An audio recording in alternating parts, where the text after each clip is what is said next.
Don't forget to subscribe to my channel and click the bell. Yo, be a father. If not, why bother, son? A boy can make them, but a man can raise one. Be a father to your child. Be a father to your child. This is KGB. What up, is DJ EFN? Yeah, this is Manny Digital. Welcome back to the Fatherhoods. Yeah. Yeah. All right. And we're not talking about the intro today, right? What intro? Yeah, exactly. So, just jump right into it.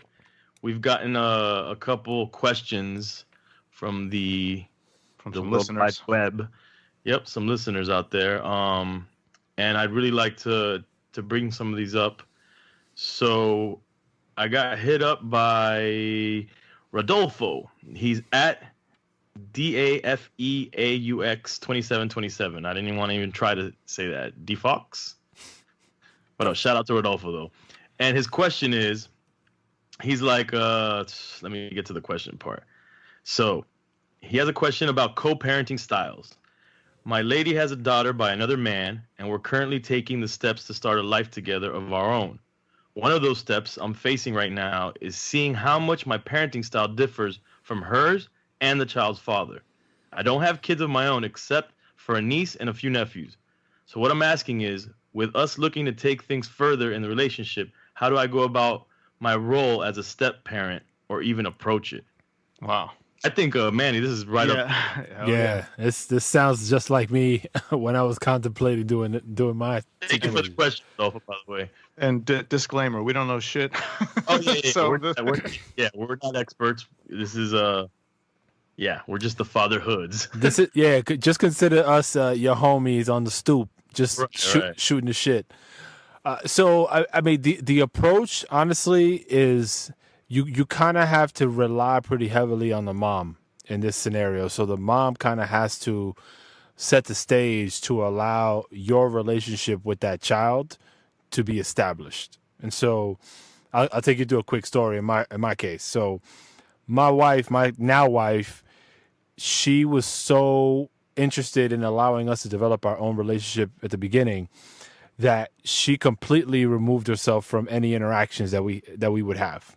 And so I thought that was too extreme because the little girl, at the time she was 3. She had just turned 3 or so.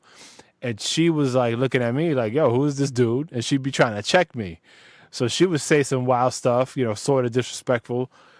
Things that a little kid shouldn't really tell. Like in my household, little kids didn't speak to adults in a particular way. So she would kind of move closer to that line. And I looked at her mom. She said, I can't remember what it was that she said one time. And I looked at her mom like, you're not going to check your daughter? And she kind of just turned around. And then I just bounced. I left the house. I was like, nah, fuck this shit. This shit ain't going to work. Wow. So because I was like, there comes a point where like, I get the whole let your kid and the new person kind of establish a relationship. But the reality is if you don't set the ground rules for your kid, it's hard to navigate because you as the new person, you can't be putting your foot down too tough because you're going to alienate the kid. So I left and, came back a couple days later and, she and I spoke about the situation and then she started to like introduce me into the equation slightly. So we had already passed the point of like whether or not she knew she wanted to have some sort of relationship with me. And so now she's like, all right, I have to get my daughter accustomed to seeing you around since I'm trying to establish something serious with you. So I'd say, man, look, you guys have to figure out what the best approach is given what it is that your lady has set as far as, how her daughter or her son, it is a daughter, how her daughter will react to something like that. She would know best. And just take it one day at a time. The biggest thing that's very difficult, especially if you've never had any kids, is patience. It's something that I credit my 11-year-old daughter for giving me, because when you come into a situation like that, it takes a toll. So it's up to you as the man of the relationship with no kids to really check yourself and not let little things kind of ruin a moment. And if you can cruise down that path, I think you'll be good. Probably the other wild card into it is that the daughter's father and how instrumental he is in the child's life. Yeah, what that could kind work of what for or kind of against parenting it. style he's got going on. Yeah. Like That also is a challenge. And again, in my case, there wasn't anything really there, so it made it easy for me. But even like I remember when we spoke to terminology on the show, and I think I had asked him. One of us asked him, like, what's that relationship like? Because there's another dude like in the picture, and I think he summed it up by pretty much saying like there needs to be a kind of a respect established between the two dudes and an understanding, and then after that, it's just a matter of whoever shows up and does what they need to do. That's ultimately what's best for the kid. Right. Yeah. I think the understanding conversation between the two dudes is important because you can't have like the child's birth father painting the new guy as an intruder, right? Then you're never going to get anywhere. Yeah, and that needs to be proactive, like you just said, Kay. Like it's not something that should be assumed or kind of let wander around and not really address. Like it's something that seriously should be spoken about among the adults, and then I think 9 times out of 10 you set that tone, and not on some like confrontational shit, just on some like adult shit. Like you gotta put pride to the side for this, you know what I'm saying? Right, and it's got to be focused on the kid's benefit, right? It's not like, I'm with your ex, so no, none of that shit matters. It's like, and if I'm the new father, for instance, I'll be like, so tell me, like, how do you approach your daughter? Like, what are some of the things that you do? What is she like? What is she like, so that you can actually start to understand from his perspective how he looks at things, assuming that he's an active dad, and then you guys can kind of like almost like co-parent, to an extent. So isn't Paul in a similar situation? Yeah, I was actually thinking about Paul when we were talking about this, and he because I was thinking about the whole pride thing. And yeah, he has a stepson, and early on he got with the father, and it was more on some like, because the father ran in similar circles, and it was like this macho thing, so he kind of wanted, like, I'm assuming he wanted to nip that in the butt and just make sure everything was kosher between them, and that it just didn't affect the family dynamic. So him and homie got together, had some beers, and they just chopped it up, and eventually they grew to have a solid relationship in terms of like how they co-parenting in a sense. Right. I don't know if you would call that co-parenting, but whatever. But it that dynamic changed because the father ended up getting killed, and so then Paul became basically the only male role model in his stepson's life at that point. So, but I think, and the reason why I even bring up that he got killed is I think that it ended up being a positive thing. Not that he died, but that I think it helped with the son coping with that, because at least it wasn't like any friction there. So Paul could be, I think, and for me, I'm imagining that Paul had more access, and there was more solid ground there with his stepson to be able to help him through that tough time. The whole family suffered through a tough time. And then I have another friend who has an opposite situation, where his ex-wife got with some dude, and this is again the pride thing, and the dude on the other end was just a complete dick. And it ruined his relationship with his daughter to the point where like they had like no contact, and now for like, I don't know, 10 years or something crazy, to the point now where his daughter is an adult and they're trying to reestablish a relationship with between themselves, and it's just like, and it's just crazy because the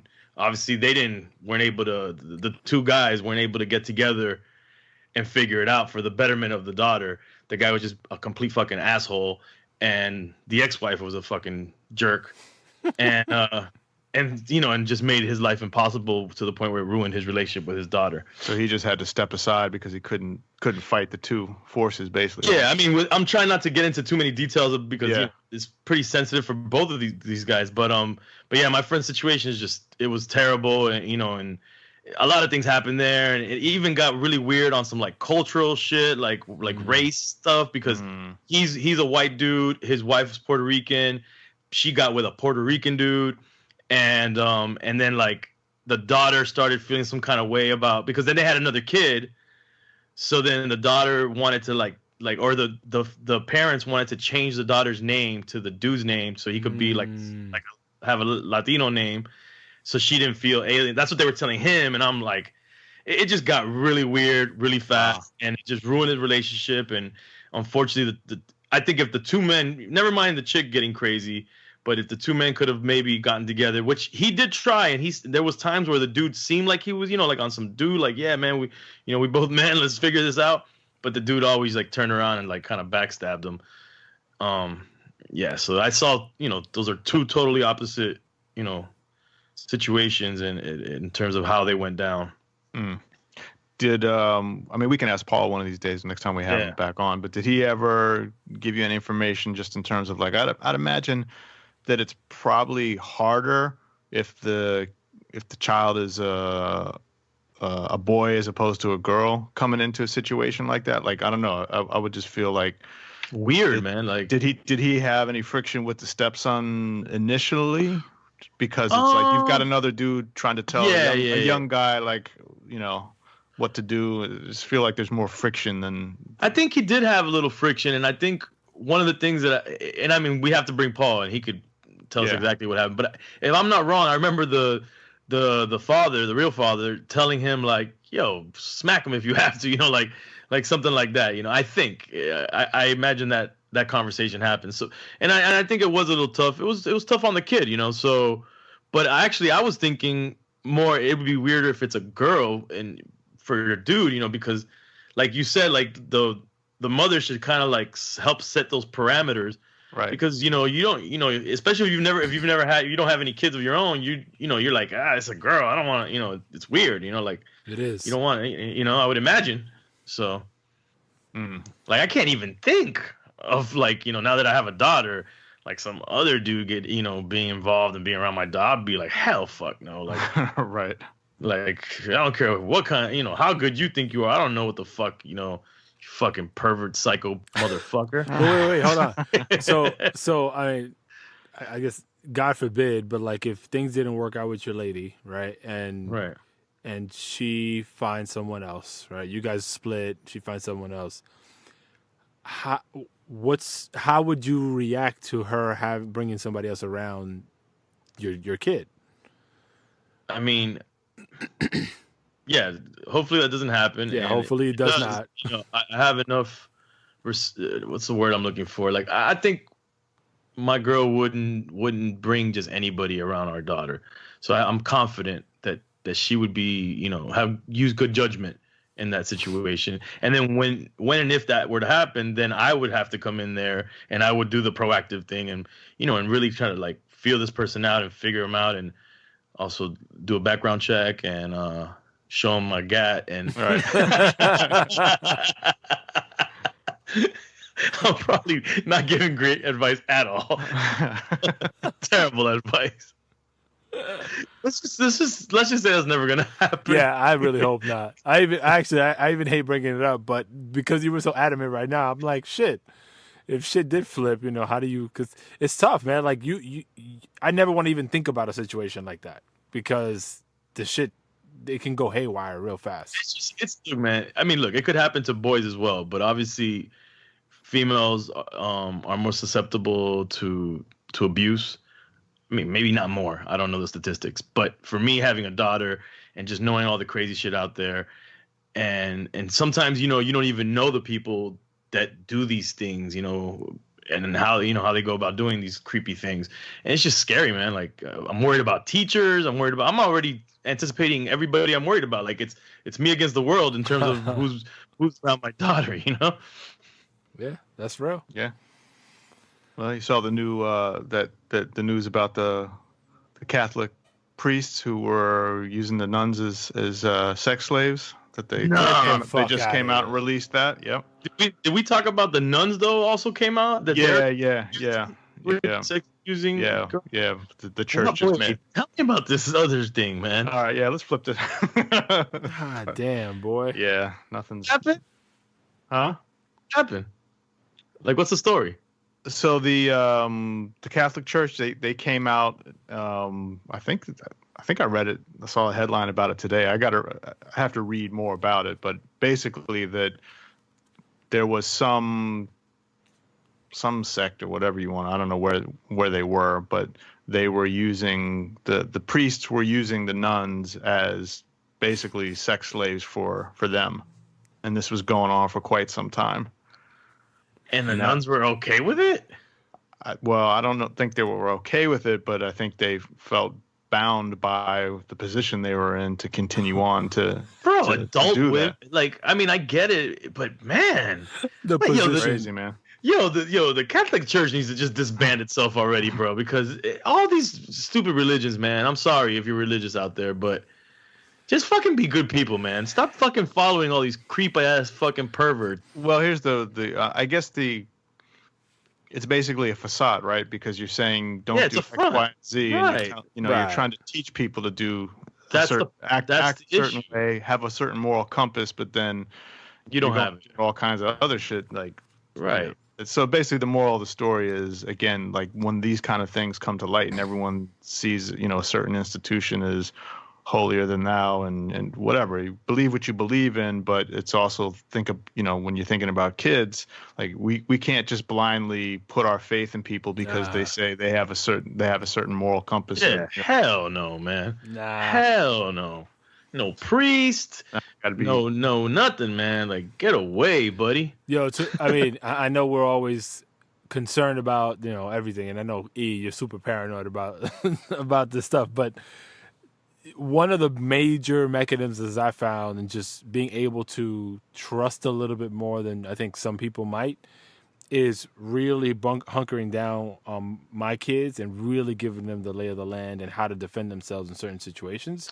Right. It can't, for little kids can be overpowered by adults pretty much any day of the week. So brute force can always be used, but having them understand how to survey things and see what might be on the horizon so they can act accordingly is invaluable, because that's the proactive step that we kind of take with our kids so that we can give them some sort of guidance to defend themselves, just mentally.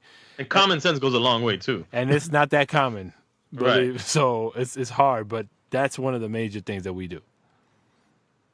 Do you guys ever, I don't even know if I want to go down this fucking hole, but anybody ever dealt with anything or almost dealt with anything crazy when they were kids? Like abuse type of shit? Like, yeah. No, luckily no. I had a friend who befriended an older dude, and at first seemed like the older dude was cool, and then he started. Such a long time ago, I don't really remember what went down, but I think his mom actually started to get heard some stuff, and then put a stop to them hanging out before anything got crazy. So I think that's the closest, at least, that I could know about, but no, luckily haven't had to deal with any of that. Yeah, I went to Catholic school. Thank God. The only thing I endured was beatings from the nuns and the priests. They whooped my ass. The priest had a paddle with holes in it for aerodynamic, so aerodynamic paddle. Yeah, and then the nuns would grab you by your ear and pull you all the way to the office to the priest, so then he could paddle you with the damn paddle with all the holes in it. And that was the worst of that. Thank God I never have any other kind of abuse. So I was never affected by any of that stuff, but I did live, and I found this out by accident, sort of, kind of. There was a rumor, we had a dude that lived in my building who looked like the biggest perv. He looked like, I'm trying to think who I can describe him as, but just think, as anybody. Just think, yeah. I don't want to name anybody. But so and so. But you know how Pee Wee Herman kind of had that eerie, right? And he lived it, right? So this guy kind of resembled him a little bit. So my homeboy and I, we're running around through the neighborhood, like getting into shit. And we end up going to the roof of our building because that was like a no-no, but whatever. We thought we were like fucking, I don't know.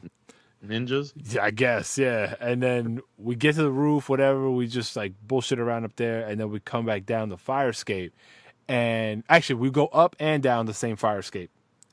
And on our way down, the cops come and grab us from the fire escape into this dude, the pervert's crib. And we're like, yo, what's going on? And it just so happens that the dude apparently used to bring prostitutes into his crib. And he thought we were spying on him or some shit. So the cops drag us, me and my best friend, out of there. And I'm thinking I'm going to jail. My mother's like, open the door, like, 'cause she hears all the commotion. She's like, what's going on? She sees me. She goes, and she everybody kind of speculated this guy was, a perv. So she thought it was like him molesting me type of shit. Oh my God. Yeah. So it wasn't any of that shit. So the cops kind of let us go. I go into my house. My friend comes to our house, and then we see the guy with a chick like a few days later, like escorting her into his crib, and we're like, oh fuck. So we stood away from that dude from then on. But that's probably the closest encounter I've had to anything even remotely similar.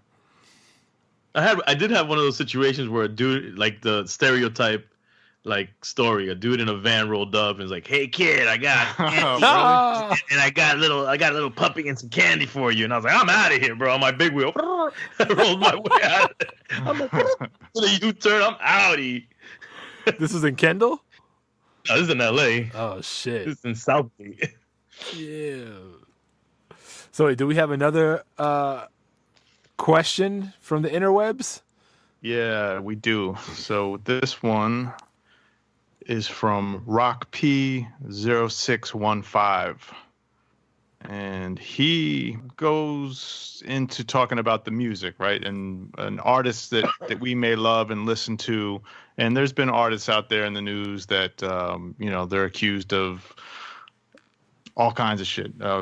In particular, for this question, dealing with women and, allegedly beating women and that kind of stuff. But still, how do you reconcile liking their music and, trying to be a good father and a good husband, yet you're listening to artists that they may not even talk about with them morally. Yeah, so they might not even talk about that in their music, but they've been accused of certain things. So it's like, how do you separate the two? And so the way he says it is kind of like having love for your homeboy you grew up with, but he ends up doing some really foul shit later on. But he was your homeboy and he looked out for you in the past. So it's like, how do you balance that?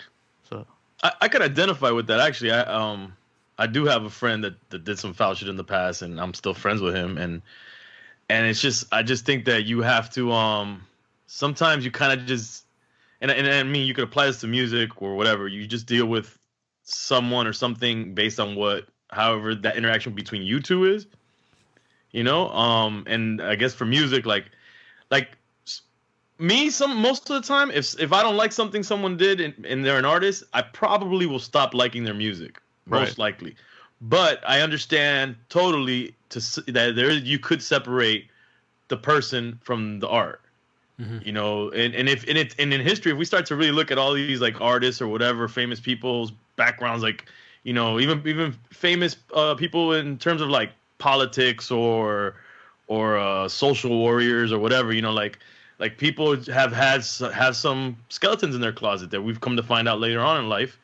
And people still admire what they did for a movement or for the country or what they did in art or whatever. So I see that side of it, and I could say that, yeah, you could separate the person from the work, but sometimes for me it's hard.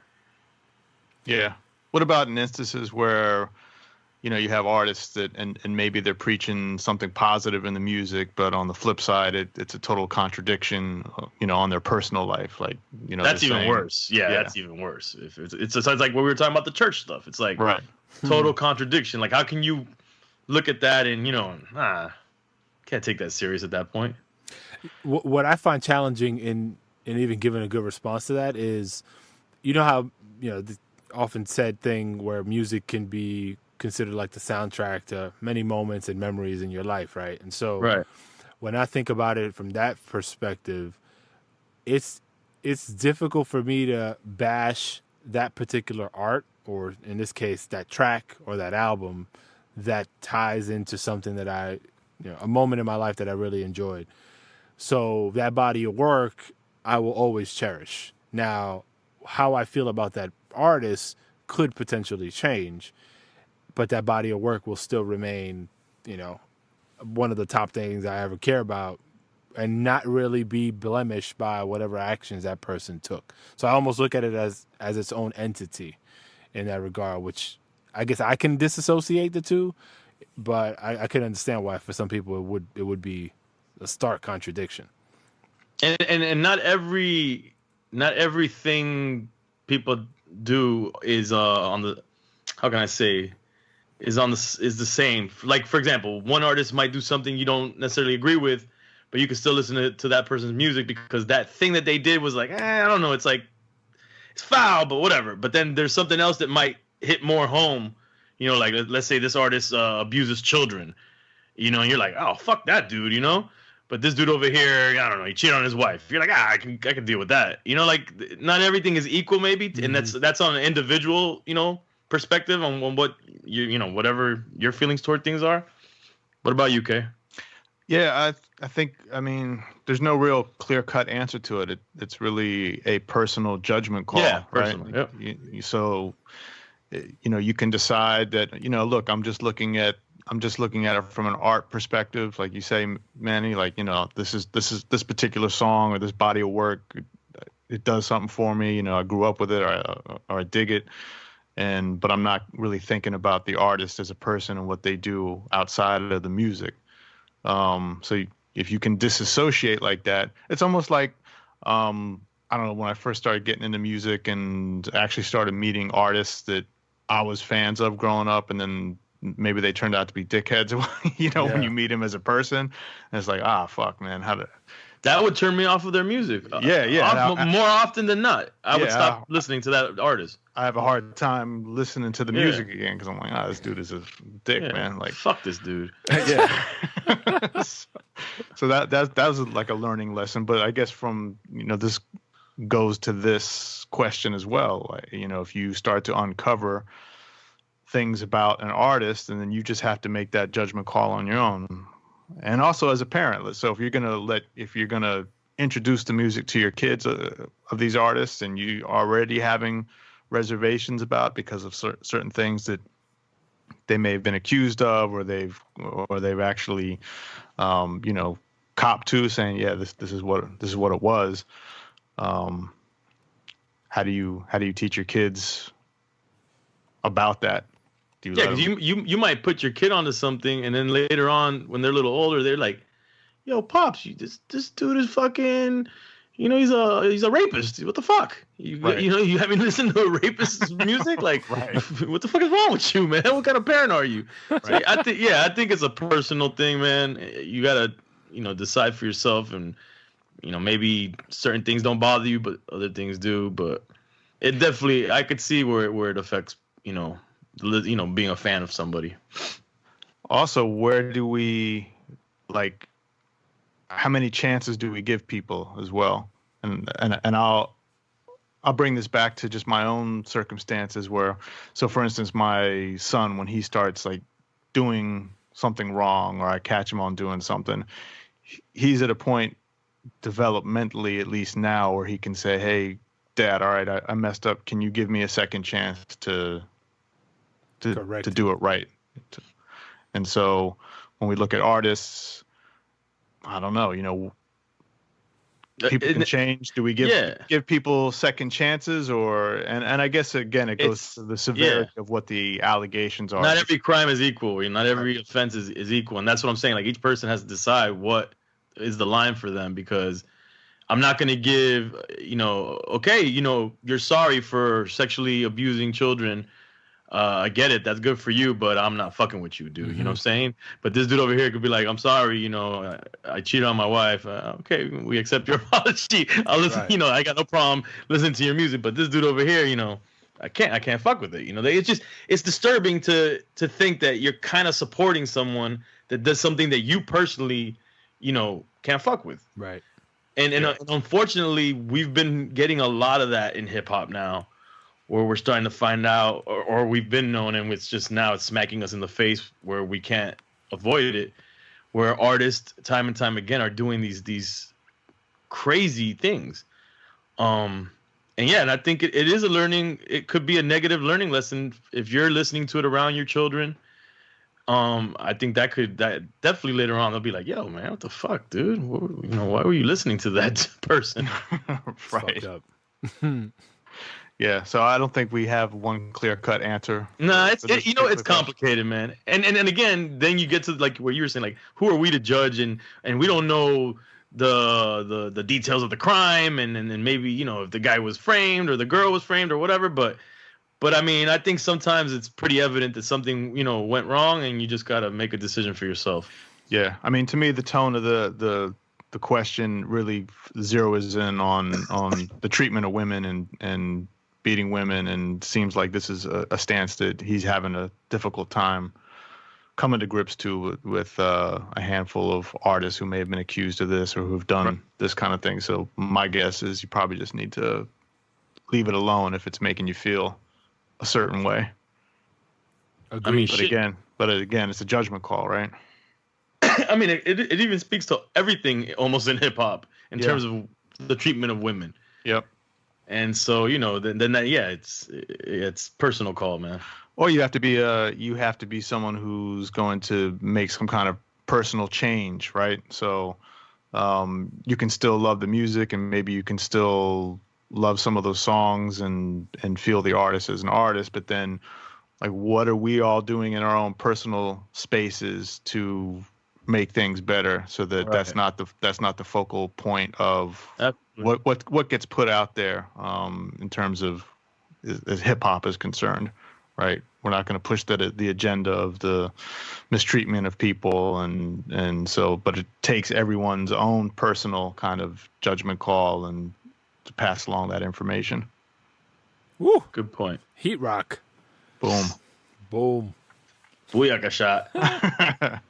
Ribat. I got. Welcome home, Boujou. Sorry. So I got some updates. Well, one major one. So remember the potty drama that I've been having with my daughter? Potty, yes. Okay. Yes. So she's finally peeing consistently in her potty. Okay. Nice. Yes. Nice. So it's been 2 weeks, about 2 weeks that she's been doing that. And she now has it down to pretty much a science. Like her accidents, she might have one accident a week. She still poops in her, now we moved into a pull-up.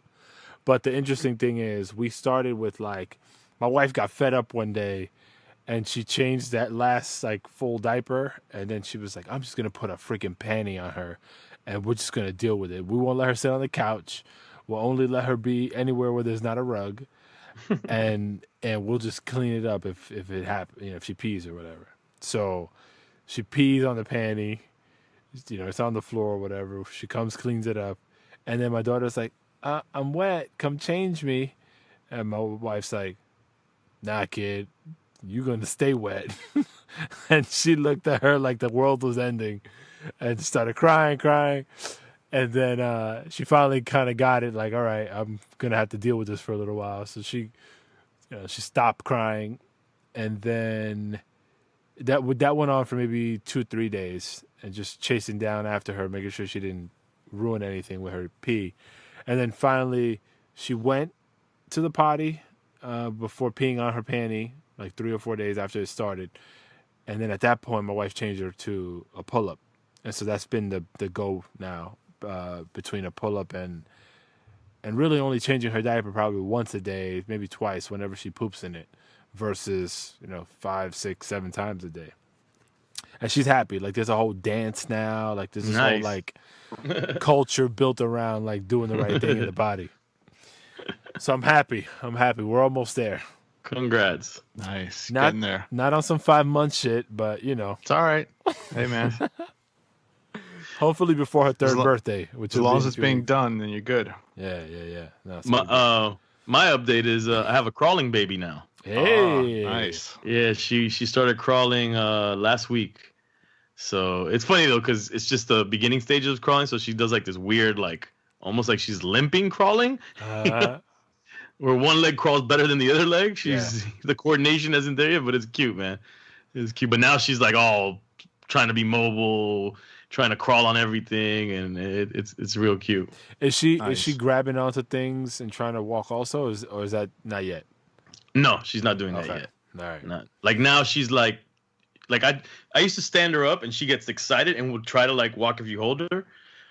And now when I'm doing that, she's like, no, I can crawl. She goes for the crawl. Like, no, I want to hit the floor running. Right. So yeah, so it's super cute, man. That's dope. Now it's scary because now we're in that other phase now where she's getting mobile.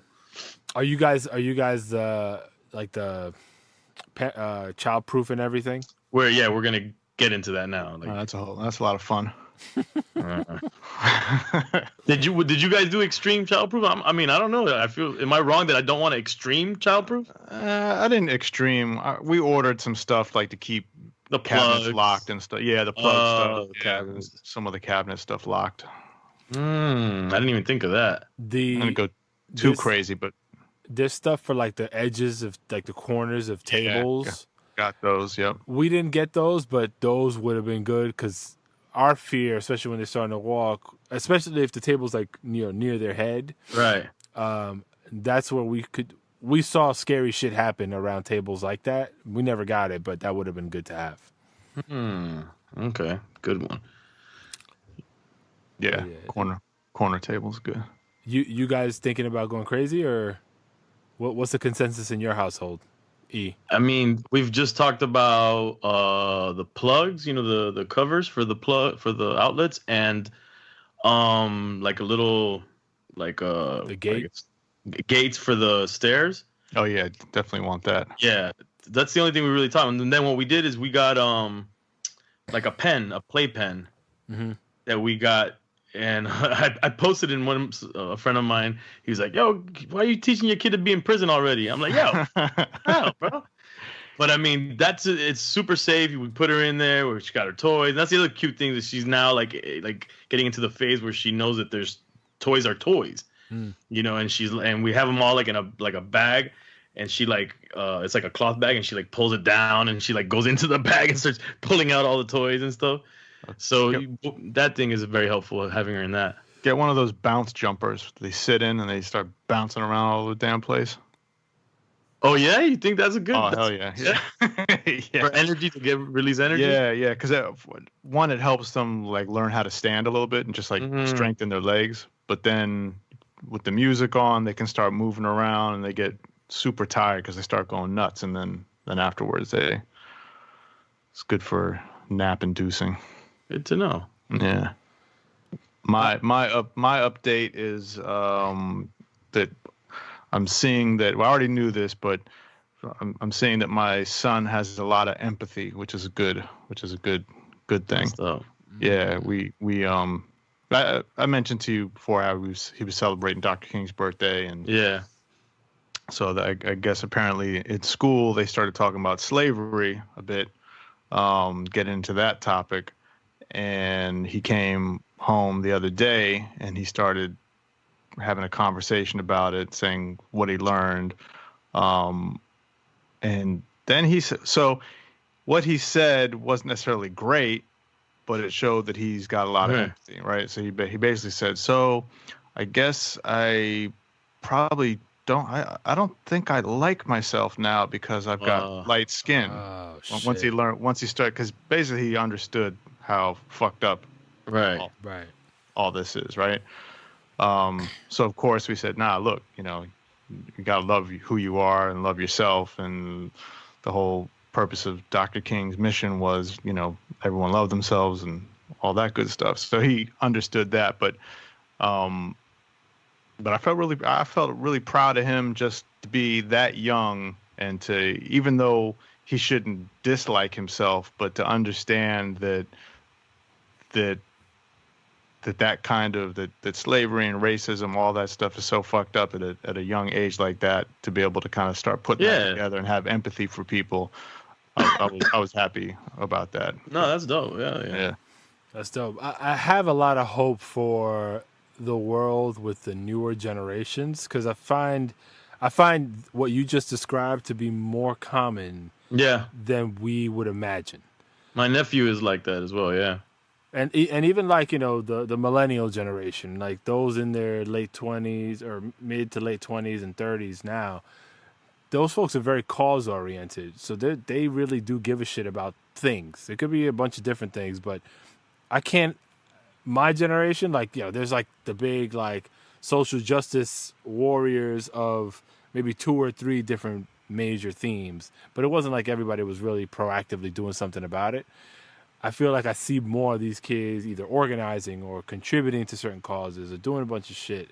So really, you do see that? Because I do. I feel like there's too many like selective outrage, and it's just like for certain, matter of hours or days on social media, and then on to the next thing that you're, outraged about. There's a lot of that, and that is attributed to, the ease of social media, and you just throwing your 2 cents in and making it seem like you're part of this movement. Yeah, your hashtag. Right. But there are, especially like, I used to work with a bunch of people in the corporate world, and you would see them actively be doing a lot of this shit, like fundraise and, organize the different local, things. And, I thought, I may not agree with the causes all the time, but I think it's good that they have that habit to try to do a lot of these things.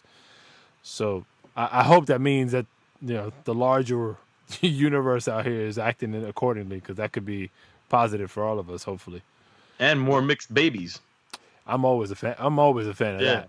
No, it definitely, you can't hate what you are. You know what I'm saying? So So whether it be Latino mixed with another race, black or white and Latino and this whatever, Asian. I think that can contribute to people less hatred in the world. What were you going to say about your nephew? You see that kind of empathy in your nephew as well, E? Yeah, damn it. And I want to remember specific things, but yeah, he actually, this is one thing. This happened a long time ago, but so he my cousin made him chicken, and he sat there and like looked at the chicken on the plate, and he was like, "This chicken was alive at one point." Oh shit. I feel, and this chicken had brothers and sisters, a mom and a dad like me. Like, I feel terrible eating this chicken. Like, he said something to that degree, and he like looked very like sad, like he was somber about it, and really like thinking about it, and he told that to my cousin. My cousin was like shocked. She didn't know what's she was like, oh wow, this is crazy. And he's done a lot of things like that. Throughout,